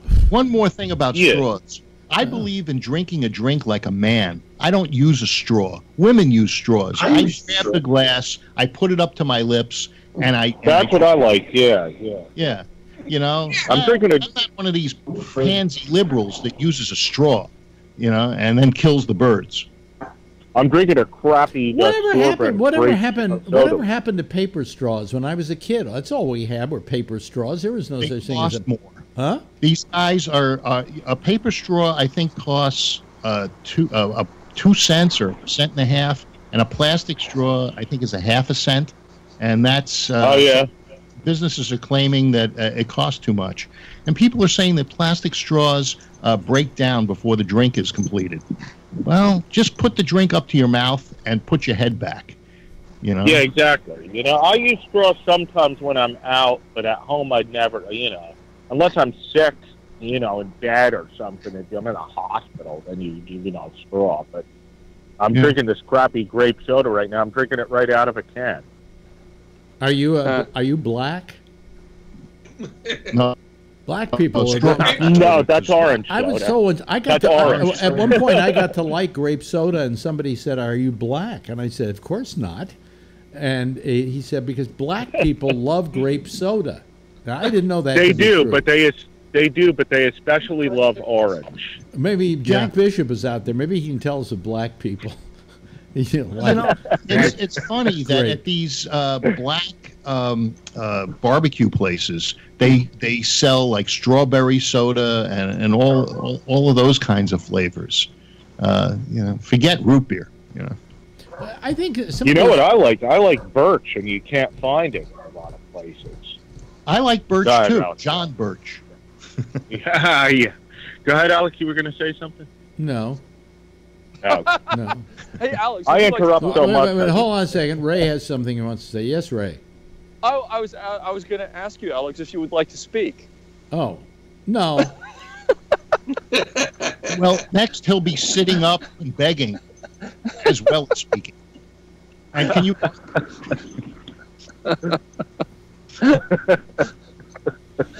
I miss Feldo.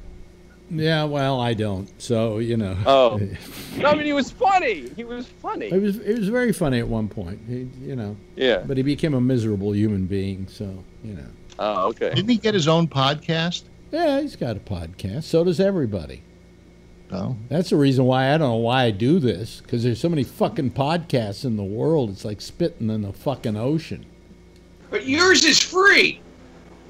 So are the other ones.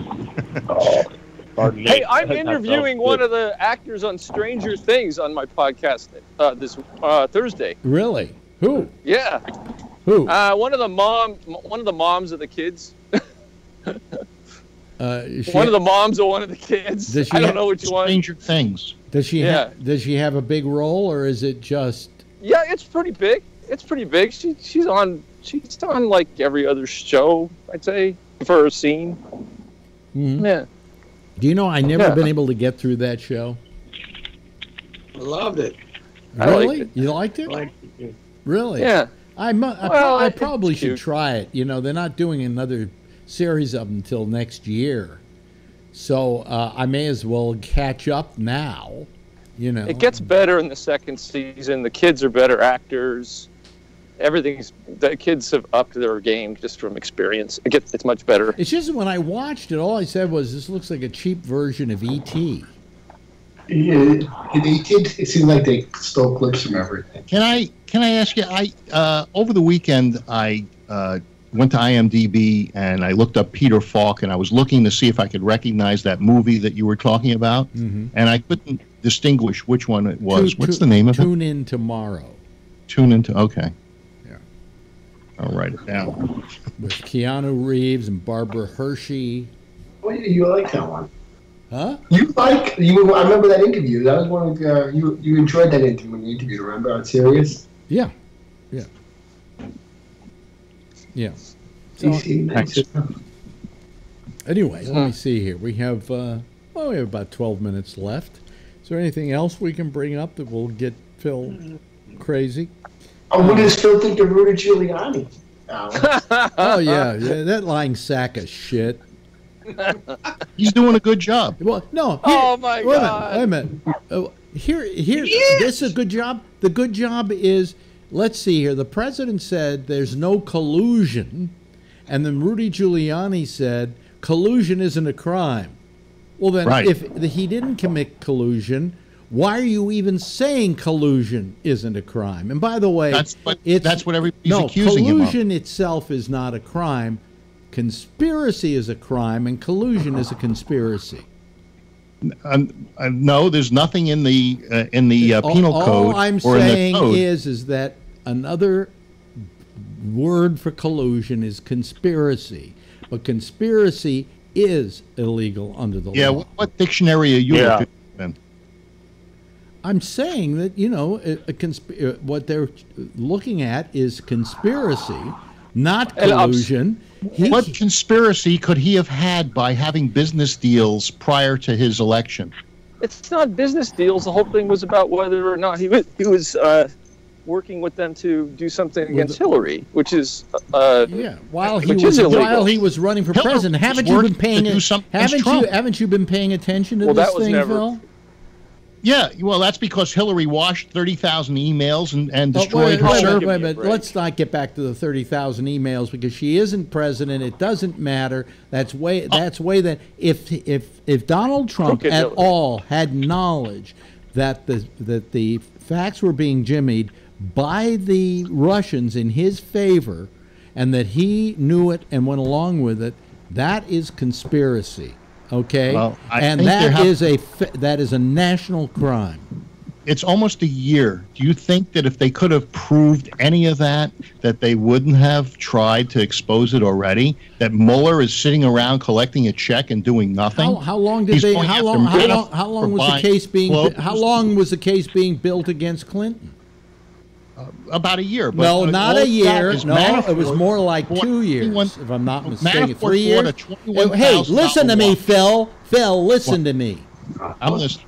Clinton, it was 3 years before they, am I right, Scott? You said 3 years? I believe it was 3 or 4, yeah. 3 years before they came up with the goods Monica. against him. Yeah.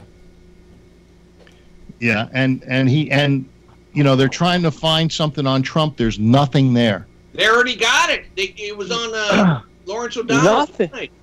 Yeah, Lawrence O'Donnell.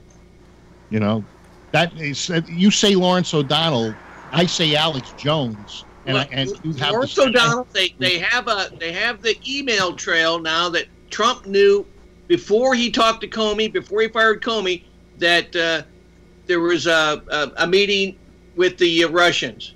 He said he didn't. Yeah, he didn't know.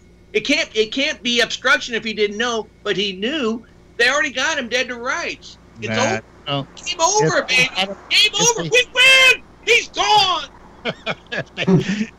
If they had him dead to rights, we'd hear more than a guy like Lawrence O'Donnell. Oh, it's coming. No.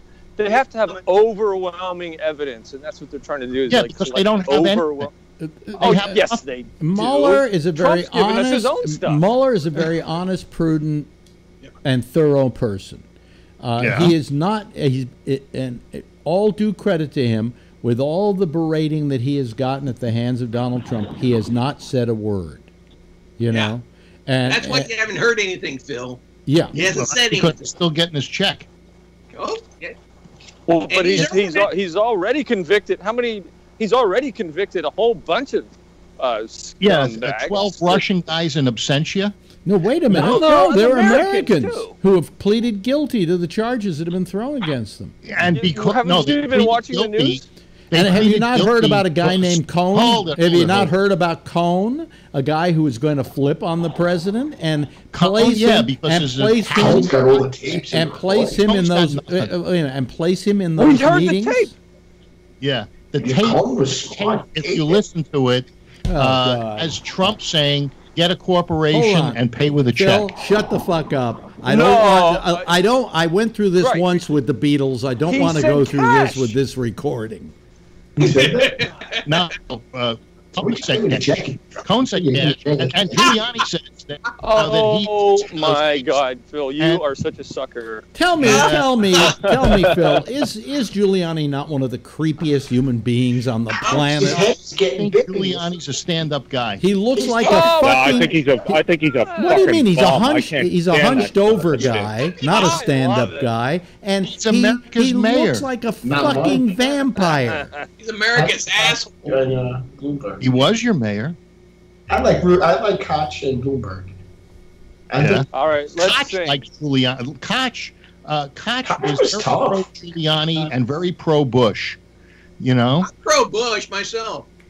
Yeah, we all like Bush. Oh, say can you see? Well, it's just the end of the book. No, my name isn't. My name isn't Jose. We end our broadcasting evening. We end our broadcasting day today. Need some static. Inviting you to join us again tomorrow morning when Channel 2 signs back on the air. I have to go back to the flag for this. You remember that? When they used to actually go off the air for like 3 hours? You couldn't figure out why. They could play a movie and not. They put a picture of an Indian on the channel. That was the test pattern. That was the test pattern, and the reason. That's right. The reason the Indians. You learn something, Phil? Would you like me to teach you something? What's that? Because you talk so much, you never hear when other people are talking. Well, that's because you're trying to talk over me like the usual talk show host. Do you know why the Indian was there? No, why? That was part of the test pattern. That was part of being able to see if your resolution was decent enough. And do you know what those little lines going out were? Oh, right. That makes sense. Yeah. Well, they could have used someone that was more PC than the Indian. No, the Indian was a fine picture, and once they got rid of the Indian, we went to color bars. Okay, so that was it. But they won't even let you have the Redskins as a sports team, let alone an Indian on a test pattern. You know. Oh boy, you're really belaboring shit tonight. You really are. Good God. Wow. It's still the Washington Redskins. Yes. It's still Yeah. the To Washington. me, it is, yeah. They didn't Look change at all the the name, protests. did they? No, they And call themselves the Pocahontas now. And the Atlanta Braves. The Atlanta Braves. The Yeah. Cleveland Indians, though. What's going on with that? That's the Browns, I think. They changed Yeah, it to that's the Browns. yeah, that's the Browns, I think. Yeah, and then How about the Fighting Irish? Well, that's different. They're drunk. They don't have their skin's white, so it's okay. Yeah, you can make fun of them. They're open fodder. Yeah. But How about the Dangerous Dagos? No. yeah, Scott was shaking his head at the Cleveland Browns. Why? The Cleveland Browns are named for Paul Brown, I believe. I'm not sure, but the Cleveland Indians, they're still the Indians, but they can't use that goofy-looking chief symbol they had. Yeah, Chief Wahoo or whatever. Right, his name right. is. And Atlanta, they can't do. They have Gandhi on there now. The tomahawk. The chop. tomahawk. Remember The tomahawk chop was the Atlanta. Washington Redskins. No, it was Atlanta. Florida Seminoles. Seminoles. Oh, okay, that was a Florida college team. State, I believe. Florida State. Yeah. Tallahassee. Several teams use it. What about Remember, the I'm- Tampa Bay Buccaneers? I mean, that's not fair to Pirates. I know it's not fair to Pirates. Damn it. Really? Yeah, they could be. You know, those poor Somalis, they're starving, and all they do is take over a few ships and you know. Yeah, that's an anti-Somali team. Yeah, Yeah. and they're. You remember? I'm sure you remember the when it was the Milwaukee Braves. Yeah. And then No. in 68, they moved to Atlanta and went to Ivan Allen was the mayor. He integrated Atlanta, and Atlanta became a big hub. You know, Where did they get the name the New York Mets? Where did Mets? Metropolitan. Metropolitan. Oh, that what it is? Metropolitan. Yeah. Oh, It's yeah. metropolitan area. Yeah. I used to not. You're I from didn't New know York that and either you for don't a know long that? time, but yeah, You're Huh? from New No, York? I had no idea. no, Boy. that's what it is. For short for Metropolitan. Yeah. Oh, all right. Yeah. So they're metrosexual, maybe. Yes, of course. Yeah. I remember when they were so horrible in the 70s, Thank and I God had a the jacket. show only has 1 minute left. Ah. Yeah, it's not important. So. Yeah. Well, What can we do with a minute? That's interesting. By the way, Ray, it's dark out there. Can you see Mars? Oh, let me see. Let me see. I checked earlier. I saw it, Alex. It Did you was see great. it? And it's red. It's sound red, like, isn't it? Palin. It's I took red. my trying to girls- find the I took moon. My wife and daughter out to see it too. And it's You guys sound like will you Palin. let me say something, Phil? I can see it from my part. Did it look red to you? Yes, it did. Yes. It's And if you use amazing. binoculars, it's awesome when you use binoculars. I've done that. There's there's no moon yet. It looked red. Well, it comes before the moon, oddly enough. The moon comes Oh. right after it. Yeah. I'll have to get my Star Walker. But tonight it is app probably the biggest it will be, and then it goes into retrograde, and Look, it will Hey, Ray. it'll only be this Yeah. way again in another 15 look years. to the east, a little bit south. East. Okay. Yeah. Moon's Okay, coming out north late right Ray, now. for us. Oh, it is. Okay. Yeah. It's Coming out what? It's late. clouding up here. Oh, whoa! I see something. Oh no, it's an airplane. Well, you East see, and south is you'll an see airplane. Jupiter. Jupiter is pretty bright, and Venus is very bright. But then you will see this other one that's bright, and it also looks red. Rain is really smart. dark. Yeah. There are a lot of airplanes out. They must be trying to look at it. There's a bunch of private planes flying around. Well, I'm serious. at first I I live thought right near a Mars small was a airport. plane, and then I said that thing isn't moving, and I Hey. woke girlfriend up and I said, look, and she said, what? And I said, Mars, and she went, wow. I said, it's not going to be like that for another 15 years. We're not going to be alive to see it that way. Anyway, hey, listen, we got to go. Thanks, Scott. Appreciate it. We appreciate it. Ray, See ya. thank you for the walk. Thank you, Kevin, as always. Thank you, Phil. Thank you, Steve. And, of course, thank you No to... Phil tomorrow. Okay, that's good. Feel free. All right. I feel free to feel free. Yeah. Anyway, all of you, give a big wave goodbye to our audience. Okay. Okay. Good night, and have a nice night, everybody. Thank you. That's our citizens panel for tonight. I'm Alex Bennett. Next is Jack Bishop. He'll be here with The Intersection, and that will be closely followed by a program called Connections at 1 o'clock Eastern Daylight Time. Tomorrow night at 8:30, it's The Arena with the franchise MC. That's our sports show at 9:30. Damian Chaplin will be here with the Exchange, and then I'll see you again tomorrow night at 10 o'clock Eastern Daylight Time, same station in life. In the meantime, if you see her, tell her I love her, okay? Bye, everybody.